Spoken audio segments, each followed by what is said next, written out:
Hello students, welcome back to Simply Commerce Academy. कैसे हैं आप सब? खैरियत से हैं बच्चों? न्यू टॉपिक में आपका आगाज है। जनरल को कंप्लीट करने के बाद जो हमारा अगला टॉपिक है वो है स्पेशल जनरल। ठीक है, तो बिना देर किए टॉपिक को शुरू करते हैं। बच्चों, आपकी स्क्रीन पे ना एक जनरल आपको नजर आ रहा हो। ठीक है, ये जनरल किसका है मेरे प्यारे बच्चों? ये है एजी सुपर स्टोर का फॉर द मंथ ऑफ अगस्त। अब आप इतनी सारी ट्रांजैक्शन को ऑलरेडी देख कर आए हैं मेरे साथ जनरल में, और हमने बहुत सारे क्वेश्चन प्रैक्टिस करी थी, तो अब तो आप काफ़ी हद तक फेमिलियर हैं। तो अगर आप ज़रा ट्रांजैक्शन पे एक नज़र मारें तो सर, पहली ट्रांजैक्शन मुझे नज़र आ रही है वो एक इन्वेस्टमेंट की ट्रांजैक्शन है। फिर नीचे मुझे एक परचेज की ट्रांजैक्शन नज़र आ रही है जिसमें कैश पे भी परचेज हुआ है और क्रेडिट पे भी परचेज हुआ है। फिर नीचे मैं ट्रांजैक्शन दे रहा हूँ, देख रहा हूँ, ये है क्रेडिट की ट्रांजैक्शन, क्रेडिट पे परचेज हुआ है। और तीसरी ट्रांजैक्शन भी परचेज इसकी है और ये कैश पे परचेज। मतलब सर, अगर आप देखें तो परचेजेस की ट्रांजैक्शन कितनी नजर आ रही है आपको? तीन। ठीक है, जिसमें एक ट्रांजैक्शन क्रेडिट पे है, दूसरी ट्रांजैक्शन कैश पे है और तीसरी ट्रांजैक्शन में दोनों शामिल है, कैश भी और क्रेडिट भी। थोड़ा और नीचे करते हैं तो यहाँ पे मुझे सेल्स की ट्रांजैक्शन नजर आ रही है। जिस तरह क्रेडिट की ट्रांजैक्शन के अंदर हमने देखा कि परचेज के अंदर दो था, एक कैश भी था और क्रेडिट भी था, सर सेल में भी मुझे कुछ ऐसा ही नजर आ रहा है, कैश पे भी और क्रेडिट पे भी सेल है। नीचे कैश सेल है और फिर उसके नीचे क्रेडिट सेल। थोड़ा सा और नीचे करता हूँ तो ये मुझे ड्राइंग की ट्रांजैक्शन मिल रही है, फिर है यूटिलिटी एक्सपेंस और फिर है सैलरी एक्सपेंस। तो अब सवाल ये पैदा होता है, सर आप तो जनरल पढ़ा रहे हैं और ये जो है बात तो आपने स्पेशल जनरल की करी है। अगर आपको मेरी बात शुरू में याद हो, मैंने आपसे क्या कहा कि आगे जाके तुम जितने भी टॉपिक पढ़ोगे, हर टॉपिक के अंदर पीछे जो मैकेनिक्स होगा ना मेरे भाई, वो जनरल ही होगा। हर टॉपिक के अंदर आपको कहीं ना कहीं जनरल का फ्लेवर, जनरल के बेसिक नजर आएंगे। ठीक है। अच्छा, अब अगर मैं टॉपिक को शुरू कर रहा हूँ ना सर, तो मैं आपको शुरुआत में नहीं करी है जनरल से। ठीक, और बेसिकली हमने यहाँ पे क्या देखी है सर? हमने यहाँ पे एक बिजनेस की ट्रांजेक्शन देखी। अगर आप गौर करें कि ये एक मार्ट है, एक सुपर स्टोर है जहाँ पे जनरल आइटम रखे हुए होते हैं, आपके रोजमर्रा के राशन के आइटम, आटा, चीनी, दाल वगैरह, ये तमाम चीजें। ठीक है, ये एक उस तरह का जनरल स्टोर है। अब अगर आप मुझे ये बोलेंगे कि सर अगस्त के मंथ के अंदर एक सुपर स्टोर के अंदर उसने सिर्फ 3 परचेजेस करे, यानी कि ये जो सुपर स्टोर है जहाँ पे पूरा एरिया या इलाके भर के लोग सर आके अपने मंथली राशन को खरीद के जाते हैं, तो इन्होंने ना सिर्फ 3 दफा परचेजेस करी है, तो सर बात जो है ना जरा हजम नहीं होती, क्योंकि ऐसा हो नहीं सकता। आप जब जितने भी जनरल देखते हैं ना, देखो बच्चों, आपसे टेस्ट किया जाता है फर्स्ट ईयर लेवल के ऊपर, यानी कि आपको 10-12 ट्रांजेक्शन एक बिजनेस की दे दी जाएंगी। लेकिन अगर आप सुपर स्टोर को देखेंगे ना मेरे भाई, तो वहां पे 2 या 3 ट्रांजेक्शन नहीं होते। अगर तुम भी किसी सुपर स्टोर में जाओगे, परचेजेस करोगे, तो तुम देखो जब सामान लेने के बाद तुम उस लाइन में, काउंटर की लाइन में खड़े हुए होते हो, तुमसे आगे 2 लोग होते हैं, तुमसे पीछे 2 लोग खड़े हुए होते हैं, यानी कि उस 1 से 2 मिनट के अंदर अंदर उस काउंटर पे 5 ट्रांजेक्शन हो जाती हैं। इसी तरह मेरे भाई सेल की ट्रांजेक्शन भी इसी तरीके की है कि आपको 3 ट्रांजेक्शन किसी बिजनेस में नहीं मिलेंगी, खास तौर पे इस तरह का सुपर स्टोर।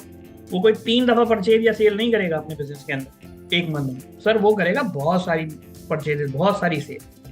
अभी हमने देखा कि 3 परचेजेस की ट्रांजेक्शन थी, एक कैश की थी, एक क्रेडिट की थी और एक में दोनों शामिल था, तो सर 3 तो नहीं होंगी ना। अगर मिसाल दूं मैं आपको कि इस बिजनेस की लेट से 50 ट्रांजेक्शन है कैश की, सर 100 ट्रांजेक्शन है क्रेडिट की, और 150 ट्रांजेक्शन है जिसमें क्रेडिट और कैश दोनों शामिल है। कितने टोटल हो गए? 300। और ये तो मैंने अभी सिर्फ परचेज की बात करी। अगर सेल की बात करूं तो चलो मैं बोलता हूं सर, 70 हुई है सेल्स की ट्रांजेक्शन, 75 हुई है क्रेडिट सेल्स, यानी कि उधार पे सेल करा, और सर मैंने 100 ट्रांजेक्शन करी जिसमें कैश और क्रेडिट दोनों शामिल था। तो सर ये टोटल कितनी ट्रांजेक्शन बनी?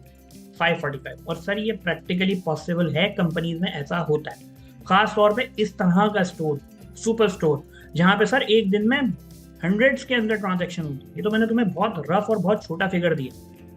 अब सवाल ये पैदा होता है सर कि क्या एक ऐसा स्टोर जहां पे डेली बेस पे इतनी ट्रांजेक्शन्स हो रही हैं, क्या उसे 545 टाइम इस तरीके की ट्रांजेक्शन पास करनी पड़ेगी?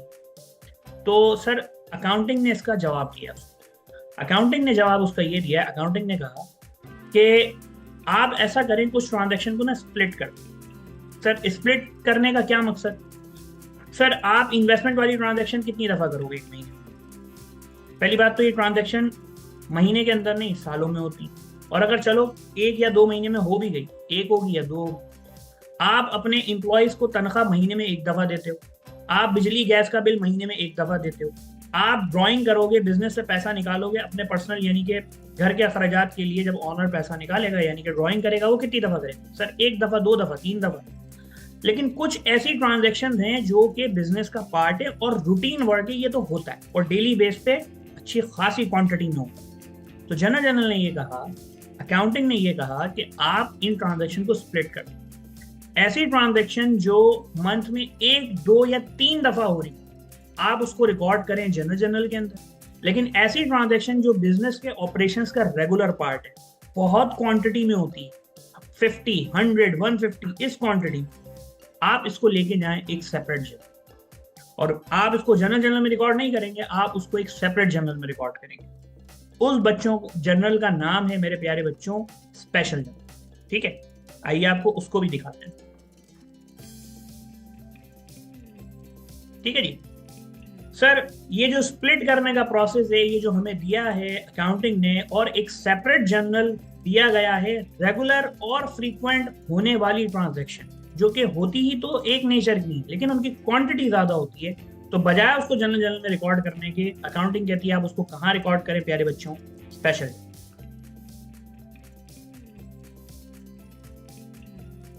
सर सबसे पहली चीज कि स्पेशल जर्नल क्या है?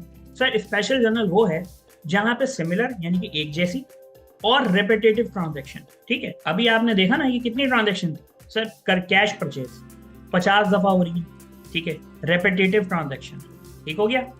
और एक जैसी नेचर, 50 ट्रांजैक्शन, परचेज की ट्रांजैक्शन और रेपिटेटिव यानी कि ज्यादा क्वांटिटी में होती है, बार बार। इसी तरह क्रेडिट परचेज 100 दफा ट्रांजैक्शन हो रही है, रेपिटेटिव। दूसरा सर सिमिलर है, एक जैसी है। और ये तमाम दोनों बातें इन सब पे अप्लाई होती है। सर ये सब रेपिटेटिव है यानी कि बार बार रिपीट होती है, रेपिटेटिव का वर्ड निकला है रिपीट्स, बार बार होती हैं और सर एक ही नेचर की होती है। तो स्पेशल जर्नल में सिर्फ वो ट्रांजैक्शन रिकॉर्ड होती है जो कि सर सिमिलर होती हैं और रिपीट होती हैं बहुत दफा। इससे होता क्या सर? इससे आपकी बुक कीपिंग हो जाती है आसान, ईजी हो जाती है, ठीक है, और गलती होने के चांस कम हो जाते हैं। ठीक हो गया। अभी आप देखोगे सर वो कैसे, किस तरीके से हमारी बुक कीपिंग आसान हो जाएगी और एरर यानी कि गलतियों से बचेगी। सर स्पेशल जर्नल क्यों यूज करें? सर स्पेशल जर्नल आप इसलिए यूज करें क्योंकि ये आपका टाइम बचाता है, एक बात। दूसरा सर ये ट्रांजैक्शन को ग्रुप कर देता है। अब ये नीचे की दो बातें हो सकता है आपको अभी समझ ना आए, लेकिन जब आप देखोगे ना मेरे साथ तो आपको मेरी बात समझ में आएगी। आगे बढ़ते हैं तो सर हमें ये पता चलता है कि कितने तरह के special journal. Sir there are 4 types of special. ठीक है सर, पहला जो कैटेगरी है उसका नाम है सेल्स जर्नल। ठीक, ये जो आपने देखा ना सेल्स जर्नल, ये वाला सेल्स जर्नल, जितनी भी सेल्स की ट्रांजैक्शन हुई, वो कह रहा है कि पहली जो टाइप है स्पेशल जर्नल की वो है sales journal that records only credit sale of goods. यानी कि स्पेशल जर्नल के अंदर जो सबसे पहली ट्रांजैक्शन है या जो सबसे पहली कैटेगरी है वो है सेल्स की, लेकिन वो भी कौन सा वाला सेल मेरे प्यारे बच्चों? क्रेडिट सेल, कैश नहीं। ठीक है, दोबारा बोल रहा हूं, कैश सेल नहीं, सिर्फ और सिर्फ क्रेडिट सेल। ऐसी सेल जो आप अपने कस्टमर को बेच रहे हैं, सामान बेच रहे हैं उधार, यानी कि वो बात कर रहा है सर इसकी। ठीक हो गया, इसको हम यहाँ पे हाईलाइट कर लेते हैं। सर दूसरी कैटेगरी क्या है? Cell return and allowance journal. Sir cell return का मतलब है सर वो सामान जो मैंने अपने कस्टमर को उधार पे बेचा था, वो कस्टमर मुझे वो सामान रिटर्न करे, सेल रिटर्न। ऐसा ही है, जब कस्टमर को बेचते हो तो सेल्स, जब कस्टमर वो सामान वापस करता है तो सेल रिटर्न।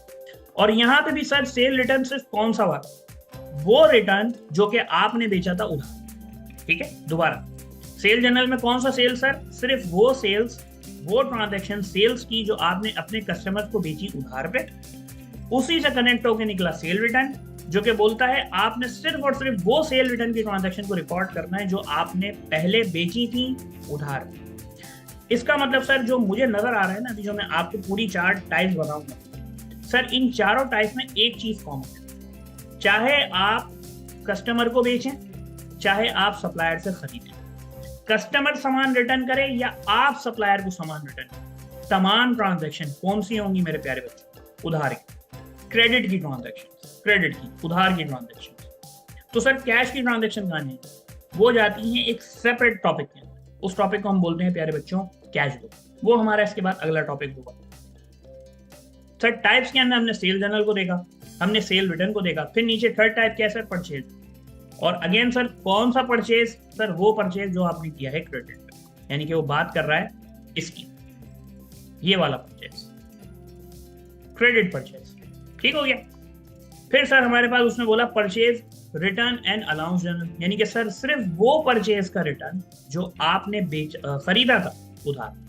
ठीक हो गया। तो सर हमने 4 जर्नल सीखे। सबसे पहला है सेल जर्नल, फिर है cell return and allowance journal, next है सर परचेज जर्नल, और आखिरी है purchase return and allowance journal. यहाँ पे नाम इसका थोड़ा सा आगे पीछे हो गया, खैर आपको फॉर्मेट में आगे नजर आ जाएगा। सर सबसे पहला जो फॉर्मेट है वो है परचेज जर्नल का। ठीक है सर, यहाँ पे जो आपको फॉर्मेट दिया गया है ये एक स्ट्रेट फॉरवर्ड फॉर्मेट है, और आपको जैसा कि पता है कि सर जिस तरीके से आप जनरल जर्नल में एक स्ट्रेट फॉरवर्ड फॉर्मेट को फॉलो करते हैं, आपने परचेज जर्नल में भी यही फॉर्मेट फॉलो करना है। सर शुरू कैसे होगा, टॉप पे होगा टॉपिक का नाम, जैसे कि आपको पता है सर परचेज जर्नल, नीचे होगा name of company, third line की जरूरत नहीं है क्योंकि सर वो यहाँ नीचे मेंशन होगी। अगला जो कॉलम है वो है मेरे प्यारे बच्चों डेट के कॉलम का, फिर है आपके पास इनवॉइस नंबर, और फिर आपके पास है name of supplier, next column है सर पोस्ट रेफरेंस का, और आखिरी है अमाउंट। और नीचे सर आपको एक अदद एंट्री नजर आ रही है, अगर आप सामान खरीद रहे हैं उधार पे, यानी कि आप कर रहे हैं क्रेडिट परचेज, तो एंट्री क्या होती है प्यारे बच्चों, purchase debit account payable credit. ठीक, और यहाँ पे मैं क्लेरिफाई कर दूं जरा, हम कौन से वाले परचेज की बात कर रहे हैं सर, हम सिर्फ उस परचेज की बात कर रहे हैं जो हमने सामान खरीदा है बेचने के, यानी कि हम बात कर रहे हैं गुड्स, मर्चेंडाइज और स्टॉक। ठीक सर, ये वो सामान है जो हम खरीदते हैं अपने सप्लायर से ताकि हम आगे जाके अपने कस्टमर्स को बेच सकें। अभी आप इस फॉर्मेट का स्क्रीनशॉट लें, इसको नोट डाउन करें अपने रजिस्टर के अंदर। सर अगला फॉर्मेट कौन सा है सर, अगला फॉर्मेट है purchase return and allowance journal, और ये बिल्कुल सेम है परचेज जर्नल से, सिर्फ फर्क क्या है यहाँ पे, एक फर्क यहाँ आ रहा है एंट्री के अंदर। सर पिछले फॉर्मेट के अंदर एंट्री है purchase debit account payable credit, इस फॉर्मेट में जो एंट्री है वो है अकाउंट पेबल डेबिट और purchase return and allowance credit. अगर आपको जनरल जर्नल की एक बेसिक एंट्री याद हो sir, purchase goods on credit, आप एंट्री क्या पास करोगे सर, आप बोलोगे purchase debit account payable credit, और उसी क्रेडिट की ट्रांजैक्शन को अगर आप अपने सप्लायर को रिटर्न कर, आप एंट्री क्या पास करेंगे सर, आप एंट्री पास करेंगे account payable debit purchase return and allowance credit, sorry purchase return and allowance credit. ठीक है सर, अगेन वही डेट का column, invoice number, name of supplier, क्योंकि आप माल खरीद रहे हैं ना सर, तो यहाँ पे आता है name of supplier, post reference और अमाउंट। तो सर ये तो बात हो गई दोनों के फॉर्मेट्स की। जो तीसरा आपका फॉर्मेट है इसी का सर, वो कहलाता है सब्सिडरी लेजर ऑफ सप्लायर। अच्छा, ये फॉर्मेट अगर मैं आपको अभी एक्सप्लेन करूं तो सर इसके अंदर हम करते ही हैं बेसिकली, यहाँ पे ना सर एक ग्रुप आता है तमाम सप्लायर्स का। ठीक है, ये आपको मैं अभी एक प्रैक्टिकल क्वेश्चन भी दिखाऊंगा। यहाँ पे सर आप जितनी भी क्रेडिट परचेजेस करेंगे ना, यानी कि आप अपने जितने भी सप्लायर से सामान खरीदेंगे, आप यहाँ पे उन सबके लिखते हैं नाम। मिसाल के तौर पर पहला नाम है जनवरी 1, आपने सामान खरीदा मिस्टर अली से और आपने खरीदा 10,000 रुपये। इसी तरह जनवरी 5 को आ जाएंगे यहाँ पे मिस्टर सलमान, 5,000 का सामान। जनवरी 7 को आ जाएंगे मिस्टर कामरान। मतलब मल्टीपल सप्लायर्स के नाम आते रहेंगे, यहाँ पे डेट आती रहेगी, यहाँ पे उनकी अमाउंट आती रहेगी। यही चीज आप करेंगे परचेज जर्नल के साथ, यही चीज आप करेंगे परचेज रिटर्न के साथ। अच्छा, ये जो है ना subsidiary laser, sir subsidiary laser के अंदर होगा ये कि आप हर सप्लायर का एक सेपरेट अकाउंट बनाएंगे। ठीक है, अभी मैं आपको सिर्फ ये कह रहा हूँ कि आप इस वीडियो को देखते हुए इन फॉर्मेट्स को कॉपी करना। ठीक है, फिर मैं आपके साथ ना ये एक एक क्वेश्चन को सॉल्व करूंगा और हर फॉर्मेट को हम अप्लाई करेंगे। ठीक है, तो सर ये तो बात हो गई हमारे तीनों फॉर्मेट्स की। अब आपने कुछ रूल्स को समझना है किस जर्नल के लिए सर, परचेज जर्नल और purchase return and allowance journal के लिए। ठीक सर, सबसे पहली चीज कि every transaction must be on credit slash account, यानी कि सर हर ट्रांजैक्शन जो भी आप इन दोनों जर्नल के अंदर रखेंगे, यानी कि परचेज और परचेज रिटर्न के अंदर, सर वो तमाम ट्रांजैक्शंस किस पे होनी चाहिए प्यारे बच्चों, क्रेडिट पे स्लैश अकाउंट, यानी कि सर हम बात कर रहे हैं सिर्फ और सिर्फ उन ट्रांजैक्शन की जो कि किस पर है, उधार पर है। ठीक, ये पहला रूल है आपका परचेज जर्नल और purchase return journal. Sir every transaction must be for goods slash merchandise only. Sir इसका क्या मतलब? सर अगर आपने उधार पे खरीदा फर्नीचर, मिसाल के तौर पर ट्रांजैक्शन है purchase furniture on credit, purchase printer on credit, purchase electronic machine on credit. अब सर ये तीनों ट्रांजैक्शन हैं तो परचेज की और हैं भी उधार पे, बट मसला ये है कि सर ये वो ट्रांजैक्शन नहीं है, ये वो सामान नहीं खरीदा जा रहा जिसका मैं बिजनेस करता हूँ। मैं प्रिंटर का बिजनेस नहीं करता, मैं कंप्यूटर का बिजनेस नहीं करता, मैं इलेक्ट्रॉनिक मशीन का बिजनेस नहीं करता। ठीक है, यहाँ पे आप सिर्फ और सिर्फ उन्हीं ट्रांजैक्शन को रिकॉर्ड करेंगे जो कि क्रेडिट पे होंगी, यानी कि उधार पे होंगी, पहला। दूसरा रूल, सिर्फ वो ट्रांजैक्शन उधार पे जिसका आप बिजनेस करते हैं, यानी कि सर स्पेसिफिक वर्ड आपने ख्याल रखना है, गुड्स स्लैश मर्चेंडाइज। सर तीसरा रूल क्या है? सर कैश की ट्रांजैक्शन को इग्नोर कर दो। आपने किसी भी कैश की ट्रांजैक्शन पे फोकस नहीं करना, क्योंकि कैश की ट्रांजैक्शन जाएंगी मेरे प्यारे बच्चों कैश बुक में। जब हम उस टॉपिक को पढ़ेंगे तो उस डिटेल में आपके साथ बात करेंगे। तो यहाँ पे आपने कैश की ट्रांजैक्शन को इग्नोर कर देना। चौथा रूल सर हर उस ट्रांजैक्शन को इग्नोर मारे जो कि गुड्स और मर्चेंडाइज के अलावा। जैसे कि सर कैपिटल की ट्रांजैक्शन इग्नोर, आपने कुछ नहीं करना, यानी कि वो इस जर्नल के फॉर्मेट में नहीं आएगा। जर्नल में तो रिकॉर्ड होगा लेकिन स्पेशल जर्नल में नहीं है। ठीक है, अब इन चारों रूल को समराइज करके देखो, दोबारा रिपीट कर रहा हूँ। पहली चीज सर, तमाम ट्रांजैक्शन जो इन दोनों जर्नल्स में जाएंगे, कौन कौन सा जर्नल? परचेज और परचेज रिटर्न, परचेज और परचेज रिटर्न। इन दोनों जर्नल में कौन सी ट्रांजैक्शन है सर? पहली उधार पे यानी कि क्रेडिट पे। सर सिर्फ वो ट्रांजैक्शन जिसका हम बिजनेस करते हैं, सिर्फ उस सामान को रिकॉर्ड करेंगे जिसका हम बिजनेस करते हैं, यानी कि गुड्स और मर्चेंडाइज। फर्नीचर नहीं, कैपिटल नहीं, कोई भी ऐसी चीज नहीं, भले वो कैश पर हो या वो क्रेडिट पर, इग्नोर आपने देखना ही। तीसरी चीज सर, कैश की ट्रांजैक्शन को नहीं देखना। और चौथी चीज सर, गुड्स और मर्चेंडाइज के अलावा अगर कोई भी ट्रांजैक्शन है, सैलरी, कैपिटल, ड्राइंग, किसी को भी नहीं देखना। आसान कर दूं तो सबसे पहली चीज आपने देखनी है क्रेडिट की ट्रांजैक्शन, और क्रेडिट में भी कौन सी? उस सामान की जिसका हम बिजनेस करें। ठीक है, चलते हैं, आपको एक छोटी सी एक्सरसाइज दिखाते हैं इसकी।